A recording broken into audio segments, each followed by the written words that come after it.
Next.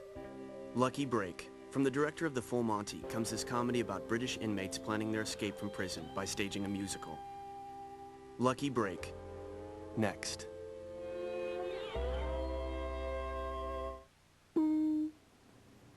Focus. Focus.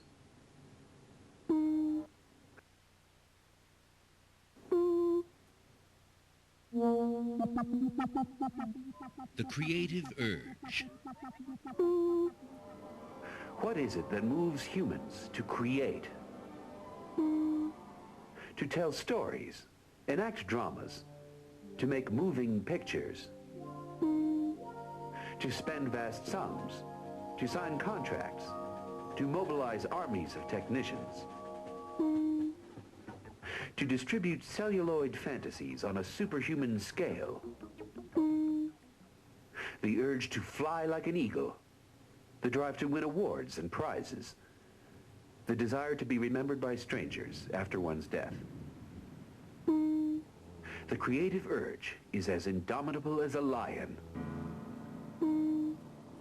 mighty as a steamroller, limitless as the sky.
Monday, May 10th at 9, a DocDay Premiere. Delve into one of the more bizarre corners of abnormal psychology as seemingly normal men amputate healthy limbs in an attempt to achieve their ideal body image. I can live and enjoy life on one leg as much as on two. It's hard to look at it and not imagine it's crazy. Whole.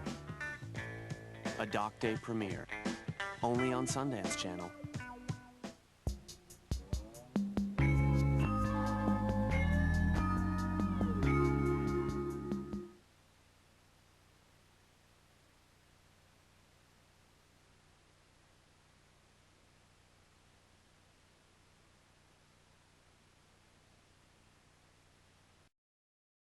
Plympton.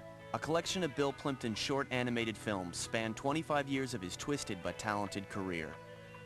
Mondo Plympton. Next.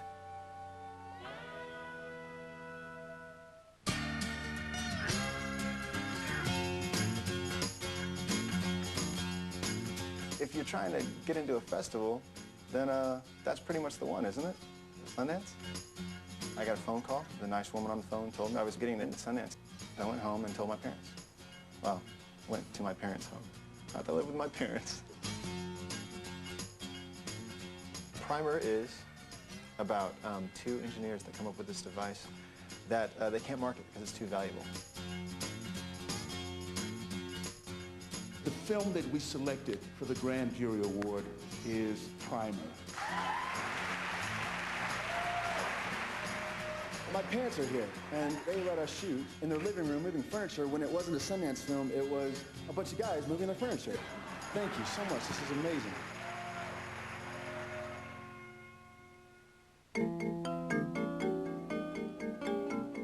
Out there now on DVD, Billy Worth's tale of addiction and redemption, MacArthur Park. Nigga, this like chemical warfare.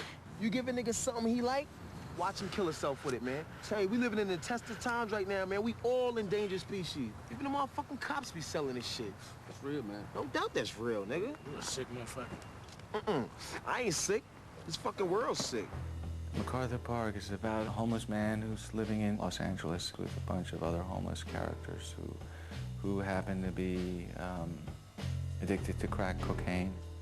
The inspiration for this story came from a man named Tyrone Atkins. He was a homeless man who was living in MacArthur Park, and then he got picked up for raw cocaine possession. He was sitting in a jail cell, and he just started to put his thoughts and his experiences down on paper. When I read it, it was an original voice. I was driven and compelled and almost like obsessed to tell this story about his son who comes looking for his father. And the kid wants to go off to college, but he wants to connect with his father before he does. I don't understand how you could just leave your wife and kid. Didn't you ever think about us? I'm about to go off to college and you don't even know me. You missed out, man. What happened to you? It's about life in the hardcore reality of drug addiction and being as far down as you can get, but still having a chance at redemption and getting your life together. Out there now, MacArthur Park. For more information, go to SundanceChannel.com/outthere.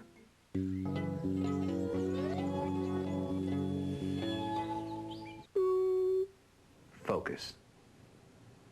Focus.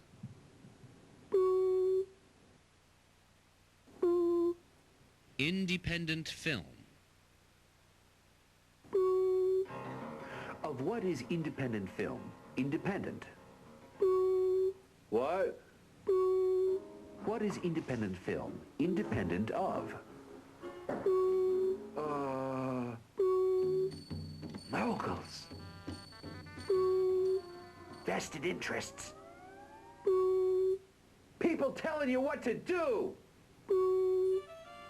Back in the golden statue-flanked heyday of moving pictures, only large studios possessed the vast capital needed to produce a film.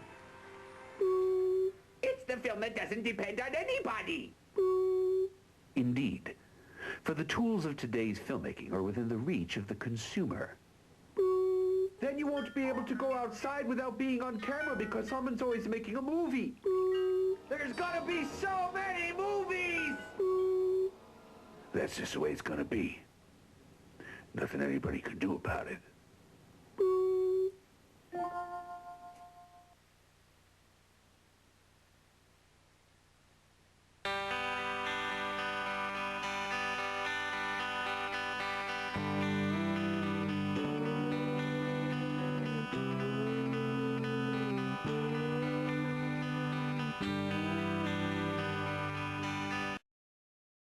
Like having an incredible vacation, only to have no time to vacate. You get up in the morning, you think, I'm going to go biking today, then we'll take a little hike, then I'll go have this glorious meal, lie out in the grass and stuff like that, and then you think, no, I got to be rehearsal in 10 minutes.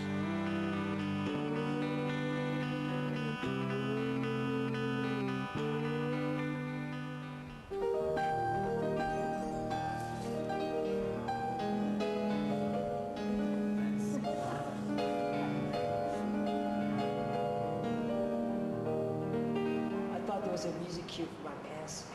You're going to stop, then came the pants, then it started again. It's getting to be the Ibsen centennial right now, and so we feel that there's been plenty of productions of Dollhouse that have been done straight, and is a very, very, very important play. But this is a deconstruction based on scale. Our male leads are between 3'7" and 4'5". Our female leads range from 5'7" to 6 feet. Since this is a play about male power, rather stupid behavioral structure of male power, it becomes pretty interesting to see a bunch of men bossing a bunch of women around when they're half as big as the women. I'm asking you, have you known? I imagined that I never would get a chance to play this role. At first I thought it may be just a gimmick, but height roles are a huge issue, and they're something that obviously I've spent my whole life dealing with, but this touches on them like, without spending a whole play on it, it touches on it through all these other themes. When you're playing farce, you punch your jaw. Mm-hmm. That's right, it's that. So as soon as I see these muscles appear right here, I know you're in farce. Yeah. As soon as I see you relaxed here, I know you're in studio. Guys, we're going to do a work through of all the material we're going to present from Act 2. You're looking at a workshop. We're looking at a play weeks and weeks and weeks, like 6 or 7 weeks before it's ready to be seen by an audience. I swore to myself that I would tell you this before I'm gone. I'll never find a better chance. Ja, Norland, now do you know? And you know now that you can trust me beyond anyone else. Let me go. Nola! The little people who are working with me on this production, they are great actors. We are trying to make it all very, very serious. And it's not so much funny ha-ha. It's not that I want people to fall out of their seats or anything like that. I want people to have an edge of irony while they're being moved. You now have the knowledge that my body and soul are at your command. So won't you speak out? Please, just tell me what it is. I have to know. You mustn't punish me like this. Give me the chance to do whatever is humanly possible. Much better, much better. And you remembered immediately after coming off of the opening farce, you remembered to come to 0. But then it snuck back. Okay? And it's something, that's just your point of concentration. Today was definitely a work through. We're still away from capturing that true intimacy that we want, and the emotional aspect of the scene is still not quite there, but we're getting there.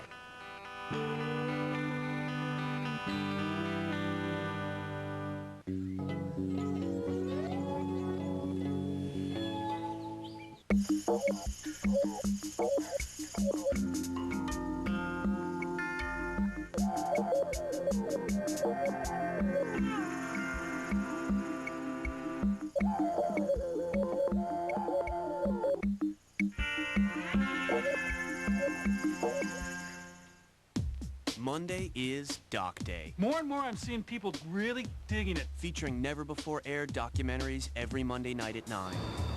This month, in a time of war, Chechen children turn to dance to ensure they're not forgotten. A group of men consider extreme action against their own extremities. What I've done is I've corrected the body that was wrong.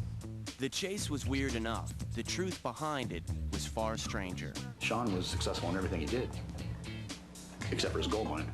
When the dead have no kin, caseworkers step in. Hello, how are you? Wrapping up a body, what are you doing? And ride the rails with modern-day train hoppers. Don't ask me to go. You'd make a great hobo mom. Yeah. DocDay Premieres, every Monday night at 9, only on Sundance Channel.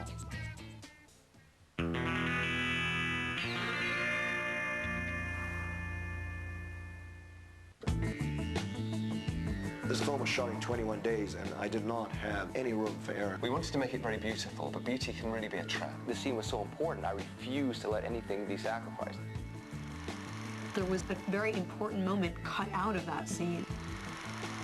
It becomes a clash of wills. Anatomy of a Scene, the show that takes it all apart to show you how it all comes together.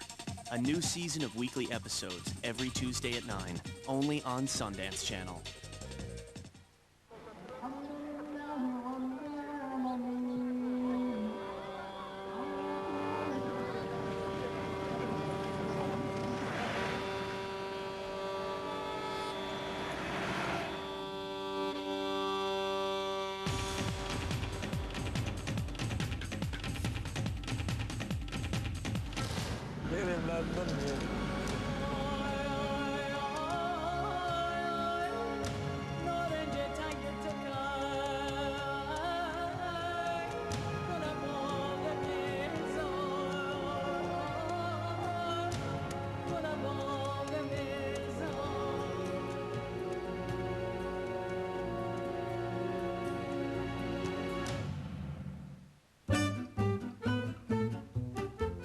My name is Bill Plympton. I am an independent animator, and I've been doing animation for about 20 years.